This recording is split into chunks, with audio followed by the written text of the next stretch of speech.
right. So, that is the impact of quadratic phase, first a leading nonlinear term, and maybe alluding to what I said about this earlier, maybe I can make this very simple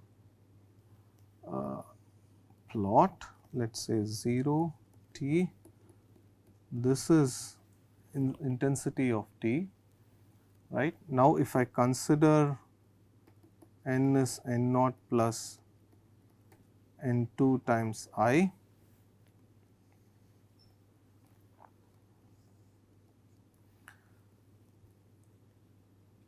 essentially the n 2 times I term adds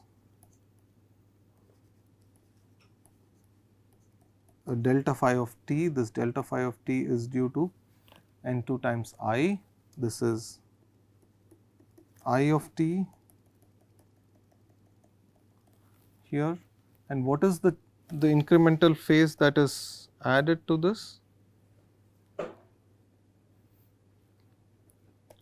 If the beam propagates through L, length of a medium L, then delta phi is, we essentially know this, right, k times L, the propagation length, and this is n, the refractive index, which is n naught plus n 2 I, okay, multiplied by 2 pi by lambda naught, that is the wavelength in vacuum, multiplied by L, whereas here I is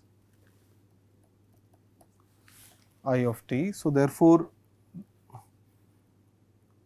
the delta added due to the nonlinearity is also going to follow the intensity profile of the pulse, and this is a quick thing to see, which is why, which is what I wanted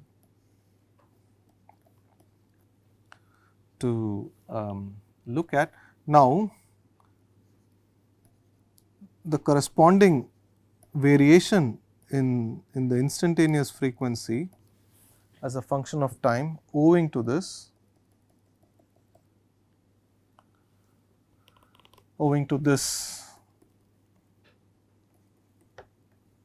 the refractive index depending on intensity.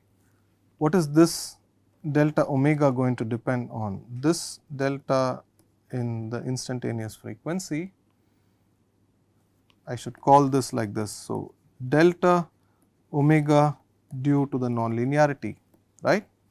The change, the variation in instantaneous frequency brought about by the nonlinearity of the medium is now proportional to the derivative of n 2 of I of t by dt, because this is proportional to, okay, let me call this also delta phi due to the nonlinearity. So, this is d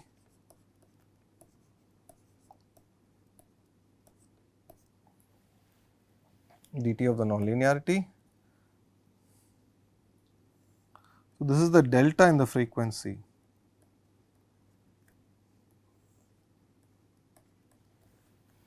right. So, as a consequence, now I need to take the derivative of the Gaussian. So, it is, I should choose a different color for this.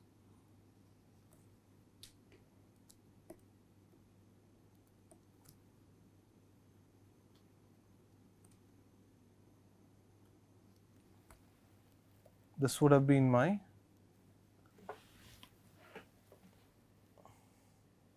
change the instantaneous frequency.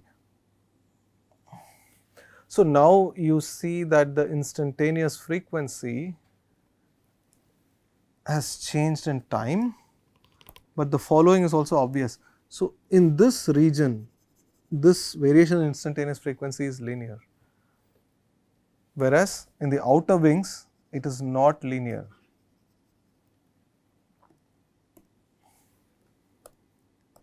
You see, as you go away from the max, in this case, in the case of N2i. So, this is going to introduce a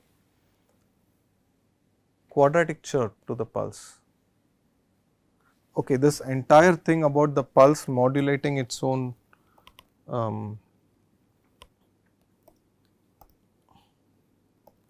frequency, this phenomenon is called self phase modulation or SPM in nonlinear optics, self phase modulation.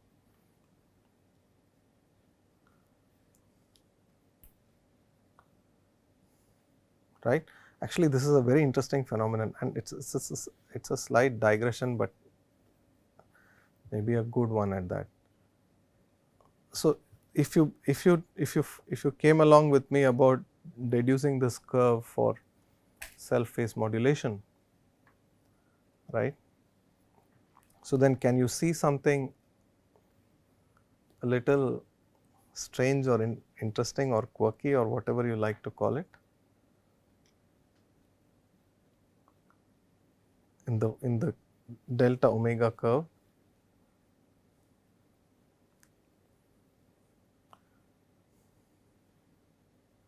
Okay, there is something we can notice here. Let me take off these things.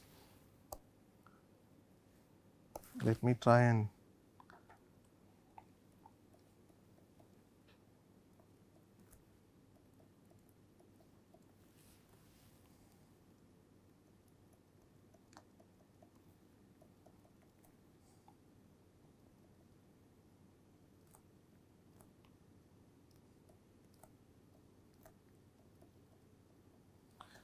do you see what I am getting at?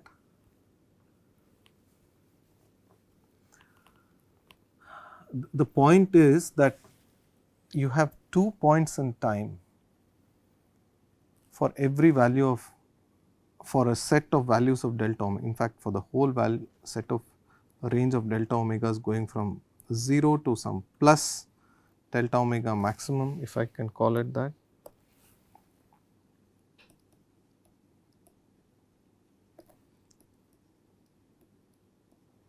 Okay, let me just call it plus delta and minus delta on these scales.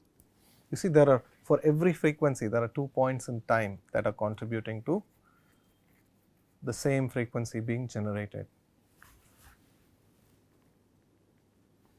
All right. But what will the consequence of this be? This is a fairly interesting phenomenon.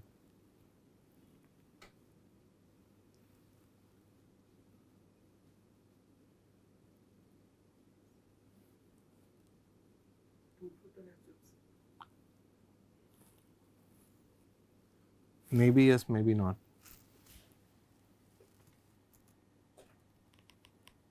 Okay, there are no participants. There is no online audience, so that is fine.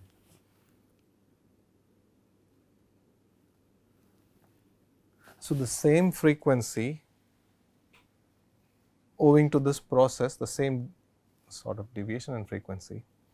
See, the point is, even if you had dispersion, dispersion is not going to do something like this, right. It is not going to create new frequencies. It rearranges the phase relationship between frequency omega 1 and omega 2.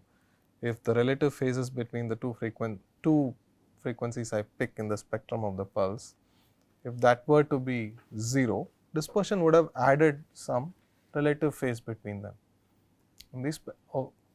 between the two spectral waves.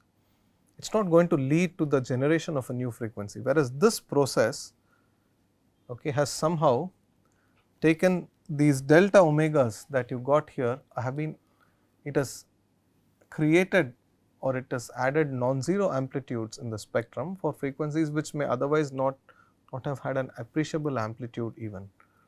So, it has added some, you can consider this to be the creation of some additional frequencies, right. For example,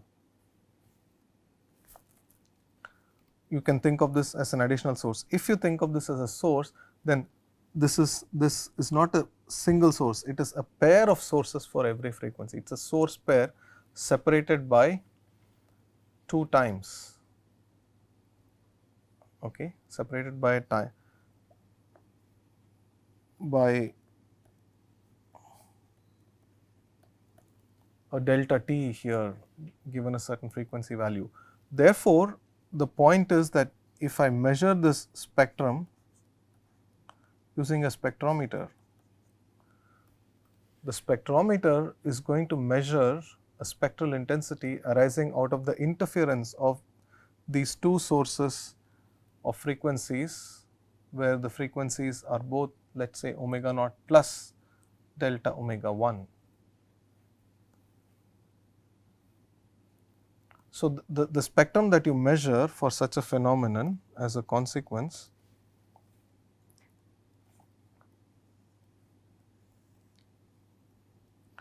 would be, if this is omega naught and your initial pulse had a Gaussian sort of spectrum, here you would measure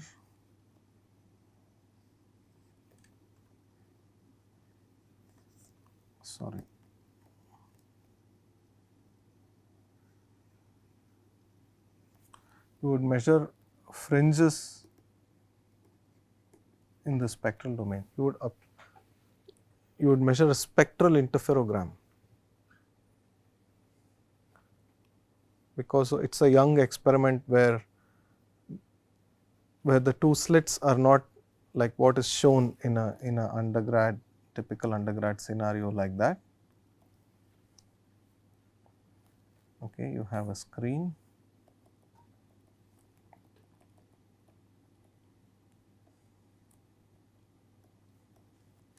So, slit 1, slit 2, a source, you have path 1, path 2, and here you have fringes. This is Young's conventional 2 slits. But what if I had 2 slits like this somehow? Yeah, I had a 1D scenario and my 2 slits, if you wish, were longitudinal, one behind the other, if you wish, right. Or you consider this scenario, in my 2 slit, now I am getting things a little, okay, maybe I should take the liberty of making the double slits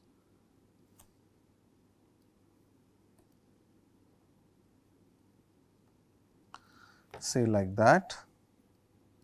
It is only a very crude example, not exactly true, but you can translate this into a longitudinally shifted pair of slits. So, the longitudinal shift is a shift in time, because it is along the propagation direction of the beam. Or in a Michelson interferometer, yeah, you do see this, right. In a Michelson interferometer, we can essentially create a scenario where I start with a source, I go through a beam splitter, we have a mirror here, another mirror here. So, the beam came this way, went up, came back, went up, came down, but you can form a virtual image of this mirror here. So, M1, M2, this is M1 prime, the virtual image. You rotate this arm, if this is L2 for the arm, L1 for the arm, if L2 is greater than L1, you can think of this to be, now these 2 mirrors have imaged this source, and you have 2 virtual sources, S1 prime and S2 prime placed here, and these 2 are emitting the waves which form the fringe pattern here, right. I have done a very quick and dirty job for the Michelson. There you have managed to place the 2 young sources one behind the other in a Michelson. So, that translates to a pair of delayed sources. So, these are a pair of delayed sources. There is a time delay we have created a time delay in using this nonlinearity. So, that can, I mean, such a thing. Okay, so now you see the measured spectrum is not even Gaussian or a deviation. You have a more complicated relationship between these spectra and spectral phases. Of course, I deviated a lot, I understand, but the point being that as a consequence, if we have third order spectral phase with an appreciable coefficient value for the coefficient phi 3, this would lead us to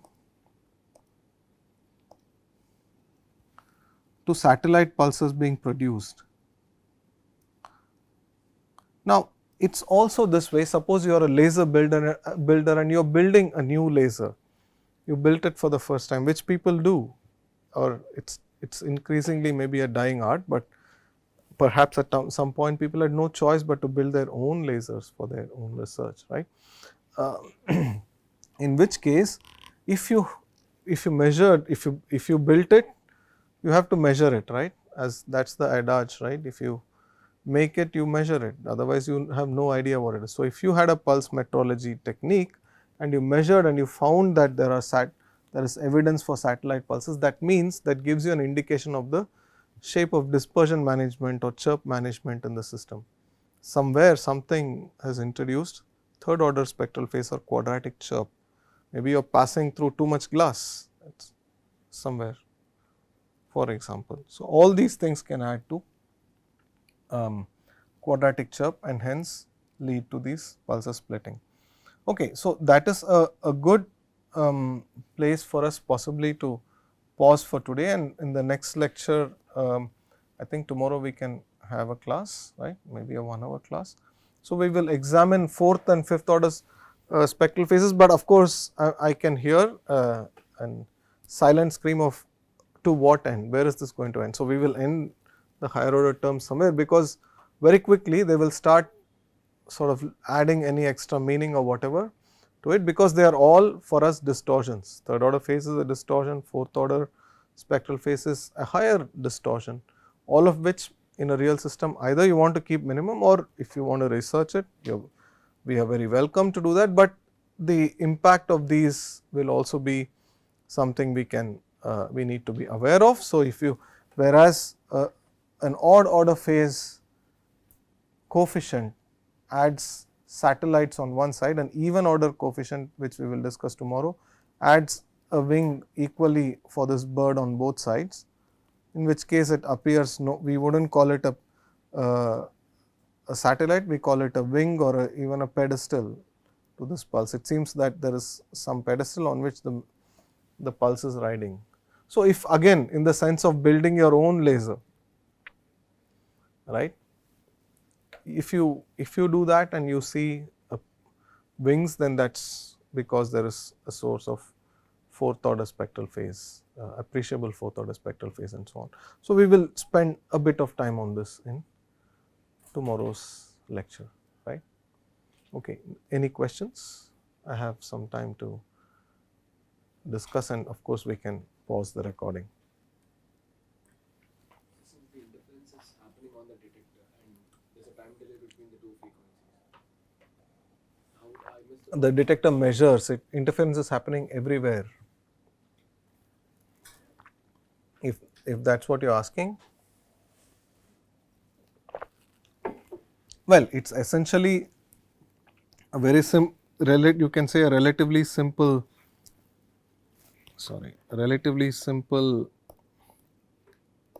okay, simple is a very subjective thing. So, all we are saying is if you choose a wave of frequency omega, this is an omega,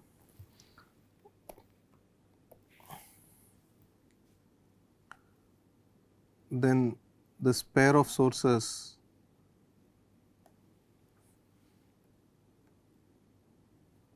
there are two waves of the same frequency omega being emitted, no beating, it is exactly omega.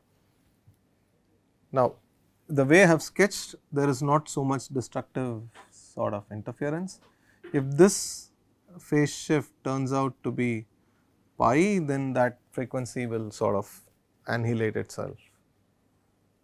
Whereas, if that is an integer multiple of 2 pi, it would constructively sort of add. So, that is a self phase modulation spectrum. So there are two ways with this with some phase difference. So like you said in the spectrometer, when sort of splits, it would give that sort of.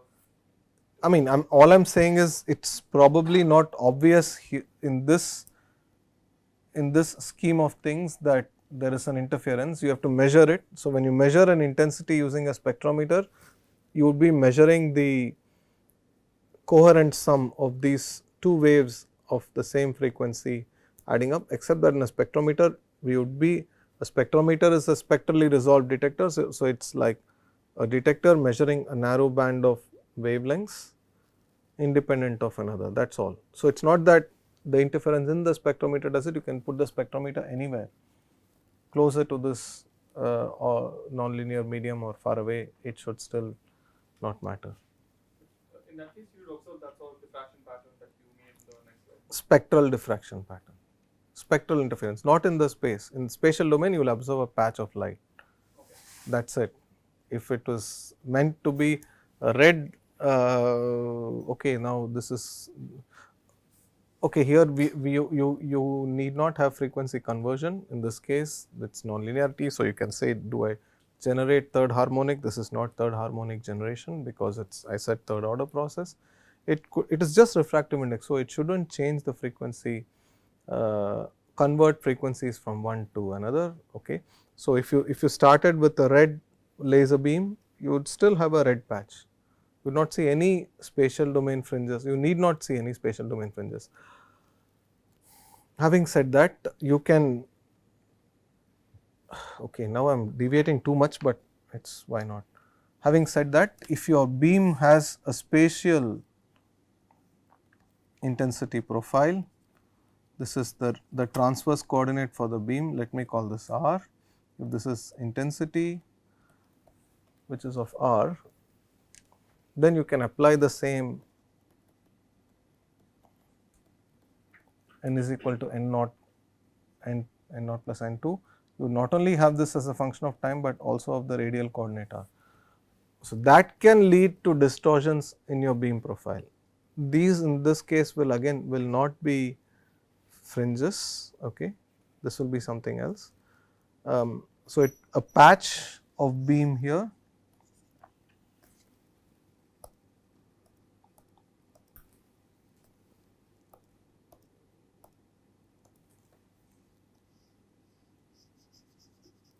through the medium will spatially remain a patch, whereas in this, if you put a spectrometer on this patch, you will measure the spectral consequence of spectral interference.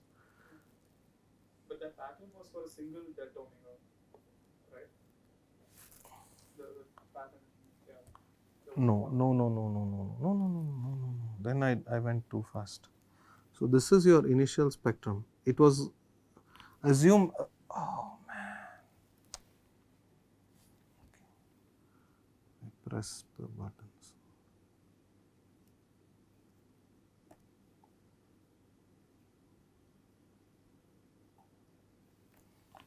God, I hate this.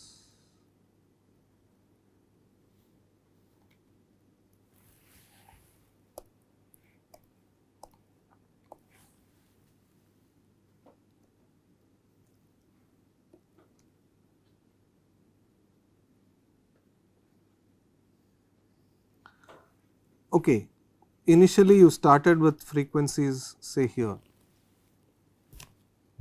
this range.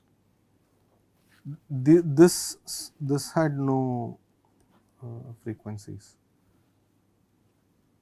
These new frequencies were born out of this because of self phase modulation. The total spectral power has to be conserved, okay, right.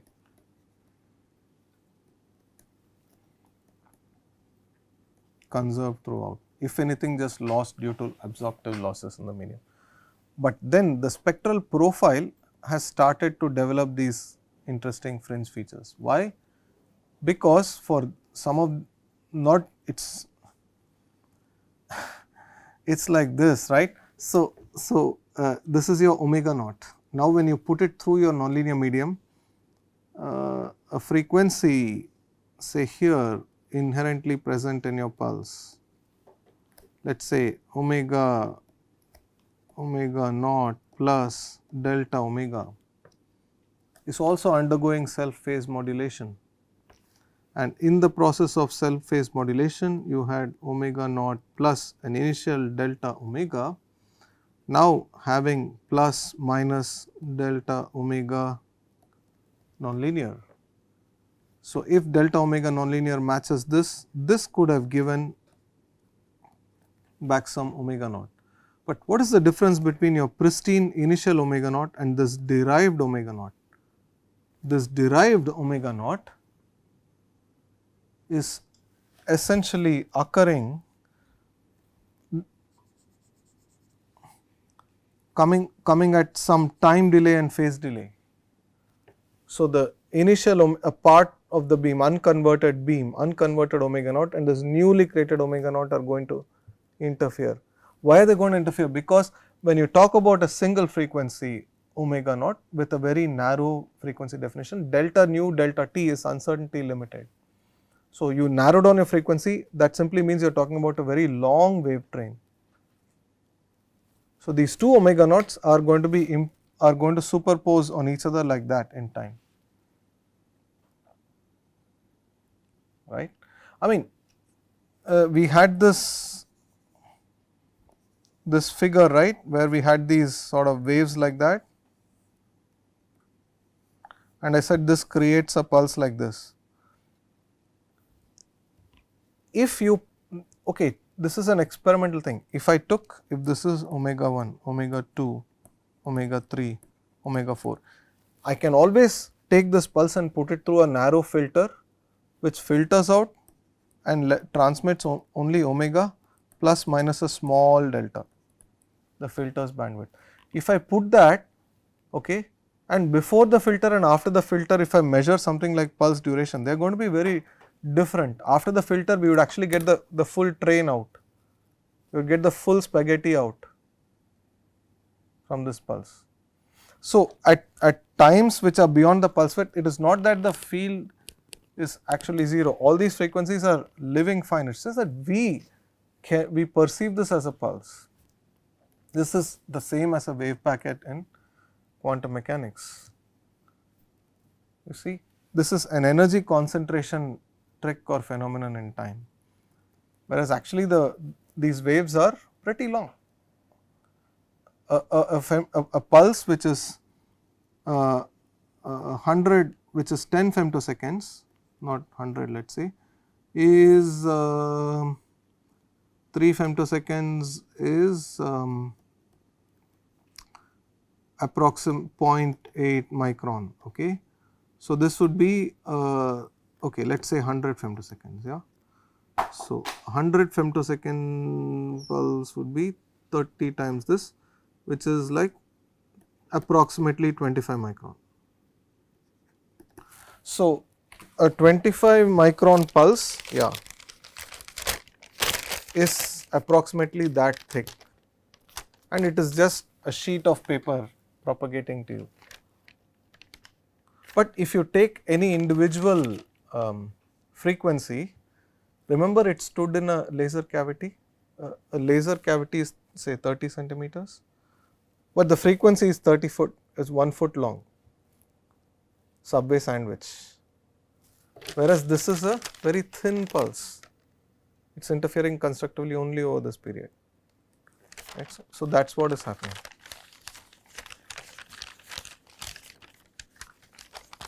That just tells you that I may be getting a bit hungry. No, I am not really. But the point is that that's the reality of things. So, that is the coherence length of your laser, you see. It is roughly the cavity length. Yeah, optics is very interesting, trust me. So, there is a whole course you do sometimes on nonlinear optics, and also this is very important in fibers. Surface modulation is there always in fibers. Well, the other effect of dispersion and other things, like this is one effect, but you can also have, I mean, just since we came this far, I will just for you to, for your imagination, if this is time and your pulse started off like that, a higher order dispersion basically does the following. It basically does this to your pulse. This is at the front edge. If I plotted this negative this side and positive this side for whatever reason, let us say. So, you have steepened the edge. So, there is a steepening effect. This can also happen due to nonlinearity. So, there is a self steepening effect which happens. But I mean, what is so mysterious about it? You just go to the beach, you are seeing the steepening every day, right? You see the wave. Next time you go to Elliott's Beach this weekend and see how the wave starts to form, right? It starts to form like a Gaussian or maybe slightly distorted Gaussian, comes towards you, starts to steepen, and finally it breaks. So, wave breaking is a well known phenomenon in optics, but you should say in ocean waves. Wave breaking is very common. What does this tell you? What does this tell you? To do this with light, you need a femtosecond laser, you need a nonlinear medium, ... Whereas you get it for free in the beach. This tells you that water waves are highly nonlinear. So, now I can add another thought to this. Okay? Since water waves are so nonlinear and misbehaved, if you wish, what if dispersion was doing something like this to the pulse? Let us say it was broadening your pulse, but then N2, look at N2, N2 can have a negative sign, sign 2 can be negative. What if N2 had a negative sign?